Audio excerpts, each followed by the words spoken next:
কর্ণ এবং দুর্যোধন এই দুইজনে ধৃতরাষ্ট্রের কাছে মন্ত্রণা করছে যে কি করে পাণ্ডবদের হারানো যায় বা কি করে পাণ্ডবদেরকে সরিয়ে ফেলা যায় নিজের যে রাজ্যটা সেই রাজ্য নিষ্কণ্টক করার জন্য।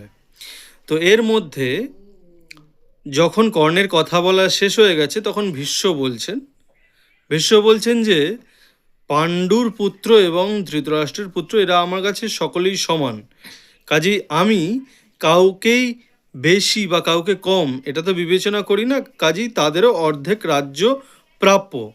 দেখো দুর্যোধন, তুমি যদি তাদের প্রাপ্য রাজ্য তাদেরকে না দাও তাহলে তুমি কিভাবে কোন শাস্ত্র অনুসারে শাস্ত্রের বচনে সেই রাজ্য তুমি ভোগ করবে, বা তোমার পরবর্তী যারা থাকবে তারাই বা কি কোন যুক্তিতে সেই রাজ্যের অধিকারী হবে, বা এর আগে যেসব রাজরাজারা এই কুরুবংশে জন্মেছে তারা যে কীর্তি স্থাপন করে গেছে সেই কীর্তির কি হবে।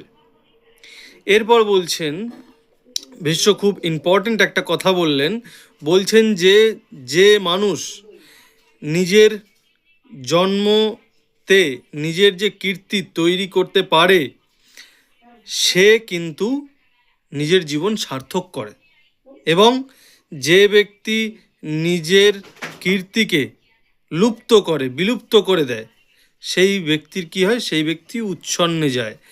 এই জীবনে মানব জীবনে কীর্তি একমাত্র অসাধারণ বল মানব জাতির, যা শেষ হয়ে গেলে মানুষের জন্ম নিরর্থক হয়ে যায়। এই হচ্ছে তার বক্তব্যের মূল কথা, তিনি এই কথা বললেন। এবং এরপরে বলছেন পুরোচন বলে যে সেই দুষ্কর্মী মন্ত্রী, যে মন্ত্রী কিনা যতগৃহ তৈরি করেছিল, সেই মন্ত্রী যে পঞ্চত্ব প্রাপ্ত হয়েছে মানে মারা গেছে, সেটা খুব ভালো হয়েছে। তারপরে বলছেন যে আমি বাইরে বেরিয়ে লোকের কাছে মুখ দেখাতে পারি না, এই পুরোচন যে কাজটা করেছে যতগৃহ দাহ করেছে তার জন্যে, এবং সেটা যে দুর্যোধনই করেছে এটাও সবাই জানে, কাজেই সবাই সেই কথা বলছে, আর আমি সেই জন্যে কারোর কাছে মুখ দেখাতে পারছি না, কাজেই আপনি রাজ্যের অর্ধাংশ তাদের প্রদান করুন, তাদেরকে দিয়ে দিন।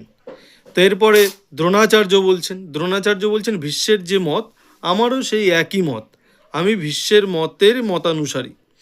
এবং এরপর আসছে বিদুরের কথা। এখানে বিদুরের কথা খুব ইম্পর্টেন্ট।